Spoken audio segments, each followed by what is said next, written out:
I found myself at 3 in the morning, staring at the ceiling fan's lazy rotation, thinking about how Raskolnikov's fever dreams felt more real than my own waking hours.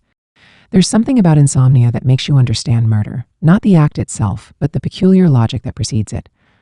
I start making lists, people who deserve things, people who don't, the arithmetic of suffering. My grandmother used to say the devil lived in idle hands, but I think he lives in the space between thoughts, that pause where you realize you've been narrating your own life like you're already dead. Knausgaard gets this, that relentless cataloging of the mundane until it becomes profound. I drank 7 cups of coffee yesterday, counted them, each one a small funeral for the person I was before I drank it. Coffee's getting cold again, Mama, while I'm counting all my sins. 7 cups can't wake the living. From the dream of where they've been, the thing about creating characters, and I've been trying, God knows I've been trying, is that you have to love them more than you love yourself, but also be willing to destroy them completely. Dostoevsky knew this. You can feel him in every character, but also feel him fleeing from every character, like a father who recognizes his own worst features in his children's faces. I had a professor once who said, the only honest writing comes from cowards. The brave ones, she said, they write manifestos. The cowards write fiction because they're too scared to admit what they really think. So they spread it around, divide it among their characters like splitting a check nobody wants to pay. Started writing this thing about a woman who collects dead birds. Not taxidermy, just collecting, keeping them in shoeboxes under her bed. A particular brand of careful madness, the kind that organizes chaos into smaller, manageable boxes. Shoeboxes full of feathers, dear, lined up beneath your bed. You said every bird's a letter, from the living to the dead, the third realm. What is that anyway? I keep thinking it's the space between what we mean and what we say, or maybe between what we remember and what happened. My therapist, former therapist, used to say memory is just another form of fiction, but that's too easy. Fiction requires choice. Memory just happens to you, like weather or cancer. Knausgaard writes about his father's death with this clinical detachment that somehow makes it more devastating, like he's performing an autopsy on his own grief. I tried that once, writing about my brother, got as far as describing his hands, builder's hands, split knuckles, nail always growing back wrong on his left thumb, before I had to stop. Some things resist language. They curl up like pill bugs when you try to touch them with words. You know what nobody tells you about Raskolnikov? He's boring. Intentionally boring. That's the genius of it. Dostoevsky makes you sit with this mediocre man's mediocre thoughts until you realize that's exactly how evil works. Not through grand gestures, but through small, persistent justifications. The way you tell yourself the expired milk is probably fine. The way you pretend not to see the homeless woman you pass every day. The accumulation of minor cruelties. I passed her every morning, Lord, pretended not to see. The way she held her cardboard sign, like it was holding on to me. Creating is supposed to be this sacred act, but mostly it feels like elaborate lying. I sit there, inventing people who never existed, making them suffer in ways I've only imagined, and somehow this is supposed to illuminate truth. But then, and this is the part that keeps me coming back, sometimes I write something and realize I've discovered what I actually think. Like my characters know me better than I know myself. There's this scene I've been working on, 2 people in a diner. They're talking about everything except what they need to talk about. The coffee's terrible. The fluorescent light keeps flickering. One of them keeps folding and unfolding a napkin. 20 pages of nothing happening, and somehow it's the most honest thing I've ever written. Because that's how the important conversations go, isn't it? Sideways, through the gaps. My hands shake now when I write, not metaphorically, actually shake. Started about 6 months ago. Doctor says it's benign, just stress, but I know better. It's the weight of all the unwritten words backing up like traffic. All the characters I've abandoned mid-sentence. They don't disappear just because I close the document. They wait. The third realm might be where the waiting happens, where Raskolnikov exists between readings, where my grandmother's voice lives now that her body doesn't, where the birds go that my fictional woman collects. Not death exactly, but not life either. The place where stories live when no one's telling them. There's a room between the living and the dying and the dead, where all the untold stories go, to rest their weary heads. I keep thinking about Knausgaard's children in his books, how they'll grow up and read what their father wrote about them. The terrible gift of seeing themselves through someone else's eyes, transformed into art. I mean, I am guilty of turning the people I love into characters. Edit their dialogue in my memories. Give their actions meanings they never intended. The woman with the dead birds, I finally figured out why she collects them. She's trying to understand something about weight. How something so light in life becomes so heavy in death. The same mass, but different, like words on a page. Sometimes I wonder if Dostoevsky ever wanted to save Raskolnikov. Just reach into the page and shake him. Tell him to stop thinking so much, to just confess already and get it over with. But that's not how it works. I have to let them make their mistakes. I have to love them enough to let them destroy themselves. My brother called last week. First time in 2 years. We talked about the weather for 20 minutes. Neither of us mentioned the funeral, the fight, the things we said that can't be unsaid. But somehow, in discussing the unusual warmth for October, we said everything that needed saying. That's craft, maybe. Knowing when to trust the silence. I've started dreaming in third person lately, watching myself from above like Knausgaard watches his younger self. There's something terrifying about that distance. The way I can see myself making the same mistakes, heading toward the same disasters, and being powerless to intervene. Just another character in someone else's story. The third realm. Maybe it's simpler than I thought. Maybe it's just this, the space where I admit I'm fictional, even to myself, where I stop pretending I know why I do what I do. Where I accept that an autobiography is a novel, and a novel is honesty. He didn't knock. He never does. Just walks in like the rules are for other people, like doors are metaphors and locks are laziness. That's what drew me to him at first. Now I trace the pattern he leaves in the dust on my bookshelf and wonder if anything he touched was ever meant to stay clean. You ever get that? Someone walks through your life like it's a room they rented for a night and left the window open in the rain. I was reading The Third Realm again, or trying to. I don't even care about the star, not really. It's just an excuse. Like how in A Crime and Punishment, it's not about the murder. Raskolnikov is just a hook to hang everything else on. Shame, delusion, pride dressed up as theory, theory disguised as mercy. The real story is the way his thoughts turn in on themselves like a cat eating its own tail.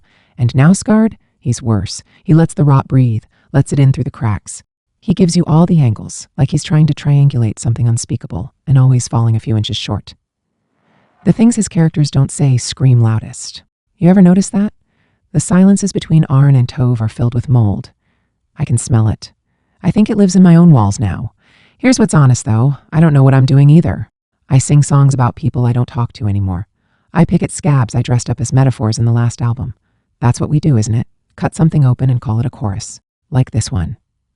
I spent my 20s feeding pigeons by the courthouse, watching judges light their cigarettes with unpaid bills. Thought I'd be a prophet. Settled for a bartender. She said love's just theft with better lighting. And I let her steal the last part of me that could still sleep in past 7. That's what I chase, not redemption. The nerve to believe in it. I'm building a world where the characters lie beautifully, where their mistakes make sense in the dark but not in the light. I want to believe we're more than our errors, but I write as if we're not, and maybe I'm afraid of what happens if I stop. Maybe that's why I keep the books close, why I reread passages like prayers, why I hum that same unfinished melody while walking past her apartment, even though I don't live in that neighborhood anymore. I don't know what I believe, but I believe in making it hard for anyone else to stop looking. That's the whole game, isn't it? Don't blink, don't look away. Write like the world is ending, and you still owe someone an apology. They never say this outright, but both of them, Karlov and Fyodor, they're not after truth the way academics mean it. They're not looking for something clean. They're looking for something dirty that still breathes. I find myself doing the same, though I don't know if I started that way or just caught the fever from reading them too long. You know what nobody tells you about Raskolnikov? He's boring, intentionally boring. Boring like a fever that won't break. I remember being stuck in my ex-wife's Toyota Corolla outside the pharmacy parking lot, watching the rain trace spirals across the windshield, waiting for her to come back out with my migraine meds. And I thought, this is Raskolnikov. He's not a character. He's a locked car. There's no air in there. That's the point. Same with Gear in the third realm.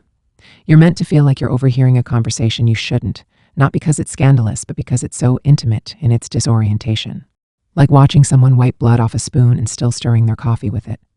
I have this recurring dream where my brother and I are trying to find a lake we used to swim in, and the road just keeps looping around the same empty gas station. There's a man with half a face who keeps offering us ice cream, and my brother always takes it, always.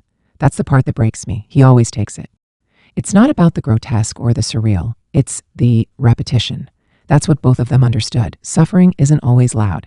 It's the same damn song on a scratch CD that won't skip to the next track. Last winter, I stayed up all night fixing a broken heater in the crawl space. You learn something in that silence, face full of fiberglass and rat piss. You learn how people come apart in small ways. Not from the tragedies, those are easy to name. It's the gradual loss of narrative, like who is this person next to me in bed? Who am I pretending to be when I say, no, it's fine, I don't need anything? I once wrote a song called Starlight in the Dishwasher, thought it was clever, nobody laughed, maybe it wasn't a joke. There's a line in the third realm where the dead don't die anymore. Seivert's job becomes meaningless, no corpses to bury. I wrote that into a verse once. Ain't no one dying since the light came down, But I'm still digging holes in the back of this town. For the ghosts that don't show and the pay I don't need. Just a shovel, a prayer, and a mouthful of seed. I think it's about fatherhood, or writing, or being a decent human being when no one's asking you to. You start out thinking you're building a bridge, and halfway through you realize you're actually digging your own grave, just hoping someone walks across it before it collapses. In Crime and Punishment, there's that bit where Raskolnikov hears a scream from the street, and it could mean everything or nothing. That's how art works. That's how the days go. I once listened to a voicemail from my daughter 17 times, trying to figure out if she was angry or tired. I still don't know. Knausgaard gives you a character thinking about a cucumber, and you realize you've never really thought about a cucumber. That's the joke. That's the violence. When he writes about death, he makes it mundane. When he writes about coffee, it feels like God might be watching. I don't trust anyone who's sure about their message. I don't trust characters who speak too clean. I want the pauses, the contradictions. I want a father who forgets your birthday but remembers your blood type. I want the coward who still makes the call. I want the song that stutters in the middle. And I want to believe that creating something, anything, is enough. Even if it's out of sync, out of tune, out of time, especially then. There's a light in the hallway and no one inside, just a coat on the rail and the truth in disguise. I've been speaking in riddles to no one but me. But the echo sounds holy when you say it off key. I'm not trying to be profound. I'm trying to stay alive. And sometimes that means telling a story even when no one believes you, even when you don't believe you. Knausgaard gets that. Dostoevsky invented that. They don't teach it. You just notice it one night, like how a bruise changes color slower than you'd expect. Light that makes dust visible, all those particles I've been breathing without noticing. Started a new notebook. Always think a fresh one will change something, like the blank pages have different potential than the crossed out ones. The woman who collects dead birds, I gave her a name finally, Sarah. Too normal, but that's the point. The banality of peculiar grief. She works at a bank, processes loans. Her fingernails are always clean. The birds are organized by size, not species. I haven't decided if this matters yet. Woke up with dirt under my fingernails. Can't remember where I've been. Sarah sorts the sparrows from the starlings while she's sorting out her sins. I keep going back to that diner scene. Changed the coffee to tea. Changed it back. The napkin folder is now a sugar packet arranger. These details feel crucial until they don't. Dostoevsky would have just picked one and trusted it. But I need to know if my character takes cream before I can understand why she's leaving her husband. My therapist, new one, the third this year, asks why I write about grief so much. I tell her I don't. I write about birds. She writes something down. I wonder if therapists have their own therapists who they tell about patients who lie about birds. Reading Knausgaard in the waiting room, the part where he's changing his father's diaper. How he makes it both sacred and repulsive. I think about changing my daughter's diapers years ago. How it was just love and shit, nothing metaphorical about it. But now, looking back, I want to make it mean something more. This is the problem. Life happens, then I ruin it with significance. Called my brother back. Tuesday this time. He was drunk, which made it easier. Told me about his new dog, a rescue who won't climb stairs. We spent 40 minutes theorizing about what happened to make a dog afraid of elevation. Neither of us mentioned that I missed his birthday. Again. The third realm expands when I'm not looking. Like those foam dinosaurs I used to put in water for my daughter. Start as nothing. Become something that barely resembles what they're supposed to be. A metaphor that's too obvious, but I'm keeping it anyway. There's a dog afraid of climbing toward the place he needs to go. And a man afraid of calling. When the birthday candles blow. Sarah's husband doesn't know about the birds. This feels important. He thinks the locked room is her office. 17 years of marriage, and he's never tried the handle. This is either trust or indifference. I haven't decided which is worse. Started reading Crime and Punishment to my daughter over video call. She's 16 now, lives with her mother in Portland. We got through 10 pages before she said it was boring. I said that's the point. She hung up. Later she texted asking if Raskolnikov was anything like me. I said no, then deleted it. Then wrote, sometimes, then deleted that too. Sent her a heart emoji. She sent back a thumbs up. This is our literature now. Knausgaard talks about shame like it's weather, just another condition to exist in. I admire that. My shame has architecture, rooms I've built, furnished, lived in so long I've forgotten they're not inevitable. The time I stole money from my mother's purse. The lies I told about why I missed the funeral. The woman I hurt because I was bored. Raskolnikov killed for philosophy. I've done worse for less. The shaking in my hands is getting better. Or I'm getting used to it. Same thing maybe. Right through it now instead of waiting for stillness.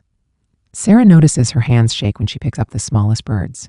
Hummingbirds especially, their bones like broken pencil leads. My daughter asked what the third realm meant. Still thinking about her question, told her it's where lost socks go. She didn't laugh. She's too old for my deflections now, too young for my honesty. Caught between realms herself. Broke a pencil just to hear it, tiny bones inside my hand. Sarah saves the smallest sparrows, in a place I'll understand. Writing a scene where Sarah's husband finds the birds. Can't get it right. He either reacts too much or not enough. In real life, I think he'd just stand there, maybe touch one, maybe recognize it from the backyard. The ordinary horror of discovering I never knew someone I thought I knew. Like reading my own work from 10 years ago. Met a woman at the coffee shop who said she was writing a novel. Asked her what about. She said it was about a woman finding herself. I said they all are. She didn't like that. But it's true. Even Raskolnikov is just trying to find himself. He just uses an axe to do the looking.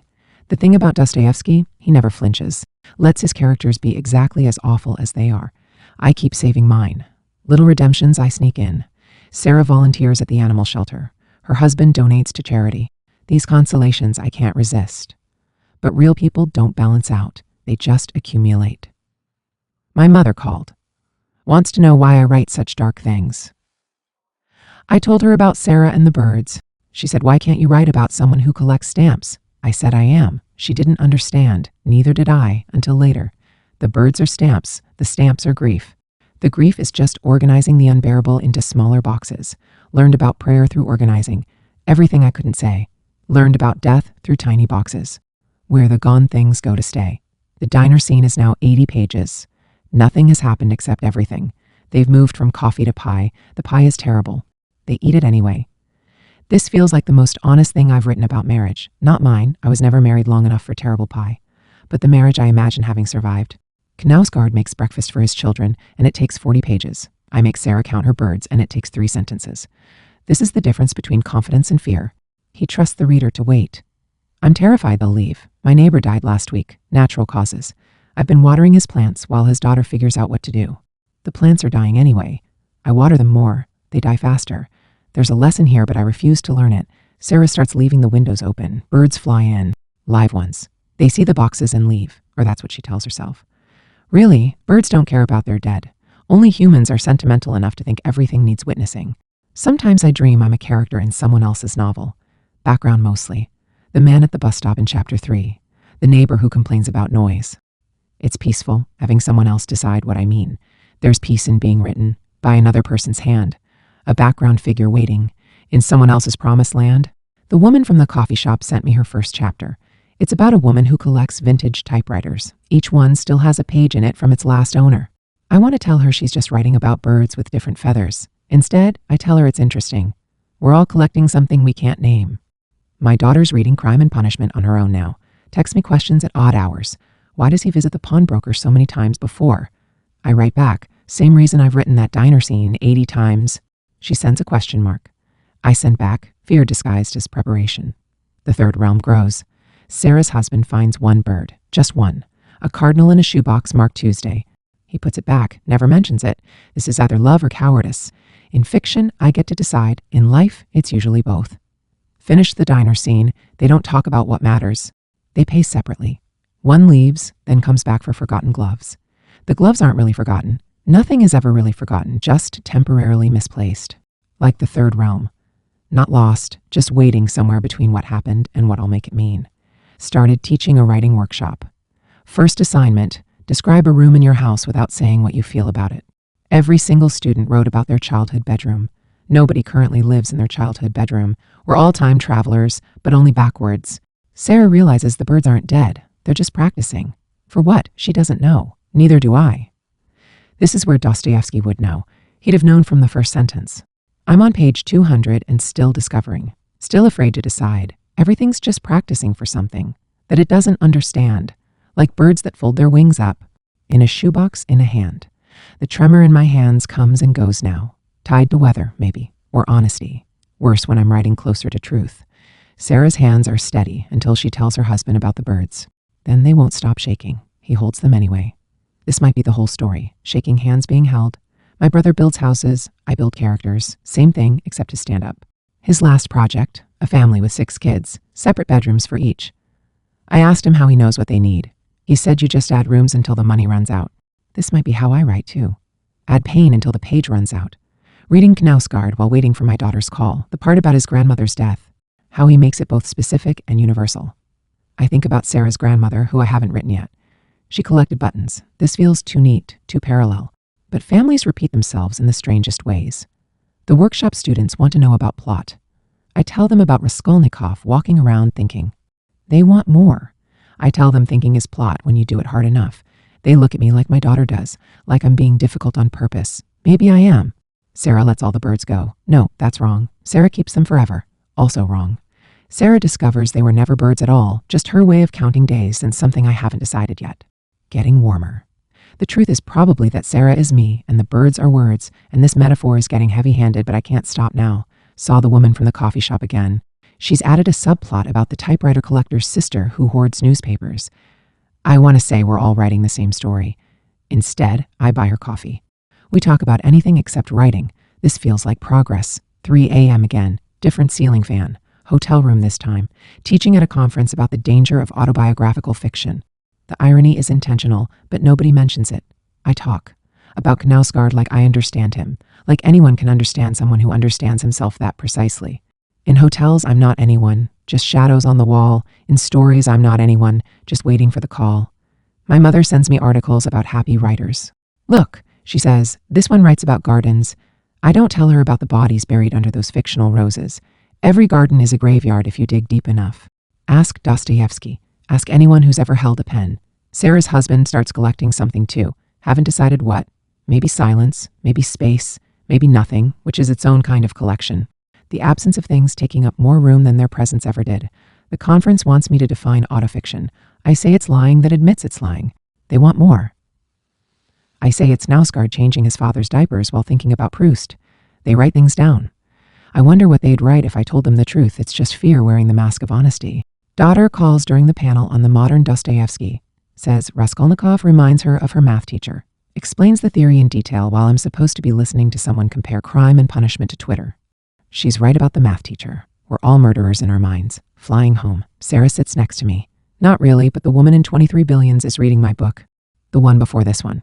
She doesn't know I wrote it. I watch her skip the parts I worked hardest on. This is useful information. Pain isn't always interesting. Sometimes it's just long. The Third Realm has a gift shop now. Sells replicas of things that never existed. Sarah's birds in lucite. Raskolnikov's acts as a letter opener. My brother's unbuilt houses in miniature. Everything we couldn't finish, couldn't start, couldn't admit to wanting. The bestseller is empty boxes labeled what I meant to say. Home. The plants are all dead. My neighbor's daughter says thank you anyway. She's cleaning out his house, asks if I want any books. I take a Russian dictionary and a guide to birds. Too perfect, but life doesn't care about subtlety. Neither does death. Write about the empty house next door, how silence has a sound. Write about the way we water. Things already in the ground. Sarah's story ends without ending. She moves the birds to the basement or the attic or nowhere. The room was always empty. The husband was always her. The collection was always just one bird, found the day her mother died, kept because throwing it away felt worse than keeping it. I delete the whole thing, start over. Sarah collects stamps now. No, coins. No, nothing. Sarah is just Sarah, sitting in a diner, folding a napkin, waiting for someone to say the thing that matters. 80 pages of nothing happening. Workshop student writes a perfect story about a man who builds birdhouses but hates birds. I want to fail him for showing me up. Instead, I write see me on his paper. When he comes to office hours, I tell him to make it worse. He doesn't understand. I say Dostoevsky would have made the man love birds. The hate is too easy. He says, that doesn't make sense. I say exactly. The shaking stops when I stop writing. Start again when I start again. Direct correlation. Sarah develops the same tremor. Her husband thinks it's Parkinson's. She doesn't correct him. Easier to have a disease with a name than one that only exists in the space between wanting to speak and staying silent. My brother sends a photo of his new house. It's identical to his last one. I call to mock him. He says variety is overrated, says he builds what works. I think about my 80 pages of diner scene. Different conversations, same silence. We're both contractors in our way. Last session of the workshop. They want to know the secret. I tell them there isn't one. They think I'm being coy. I tell them about Sarah and the birds that became stamps that became nothing. About the Third Realm, about shaking hands and dead plants, and Raskolnikov's terrible patience. They want to know what it means. I say it means itself. They leave unsatisfied. Good. Satisfaction is the enemy of art. Knausgaard emails. Not really, but I dream he does. Says he's written about me writing about him. An infinite loop of observation. In the dream, I delete the email without reading it. Even my unconscious knows some mirrors shouldn't face each other. The Third Realm is full now. crowded with almosts and not quites. Sarah's there, still counting. My brother, still building. My daughter, still reading. All of us trying to make sense of what refuses to be sensible. Dostoevsky would have known how to end this. But I'm not Dostoevsky. I'm just someone who counts empty boxes, who waters dead plants, who writes the same scene until it becomes different, who stops mid-sentence when the truth gets to.